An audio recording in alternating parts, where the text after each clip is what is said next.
नमस्कार बंधुरा आपनारा देखছেন বাংলার বার্তা ইউটিউব চ্যানেল।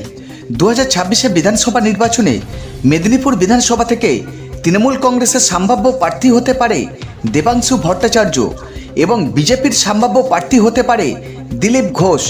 তো বন্ধুরা 2016, 2019, 2021 ও 2024 ফলাফলকে সামনে রেখে বিজেপি না তৃণমূল কে জয়ী হতে পারে মেদিনীপুর বিধানসভা থেকে তার সম্ভাব্য ফলাফল দেখে নেওয়া যাক।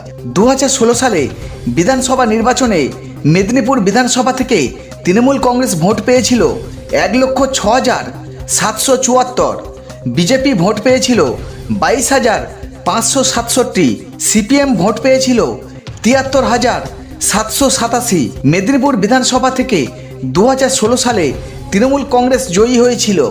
2019 সালে লোকসভা নির্বাচনে মেদিনীপুর লোকসভা থেকে বিজেপি ভোট পেয়েছিল 6,85,433, তৃণমূল কংগ্রেস ভোট পেয়েছিল 5,96,481।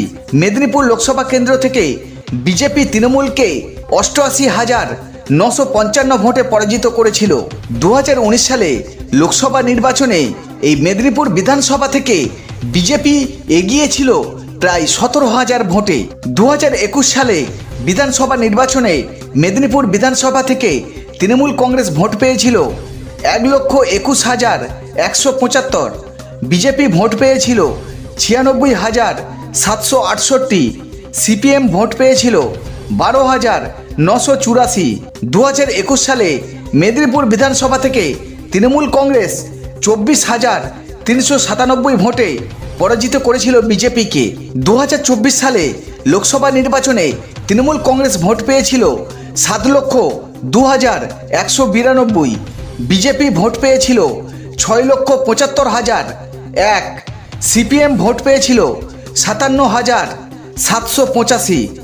বিধানসভা অনুযায়ী মেদিনীপুর বিধানসভা থেকে তৃণমূল কংগ্রেস এগিয়ে রয়েছে। তবে যদি মেদিনীপুর বিধানসভা থেকে তৃণমূলের প্রার্থী হয় দেবাংশু ভট্টাচার্য এবং বিজেপির প্রার্থী হয় দিলীপ ঘোষ, তাহলে কে জয়ী হবে অবশ্যই আপনাদের মতামত কমেন্ট বক্সে কমেন্ট করে জানাবেন।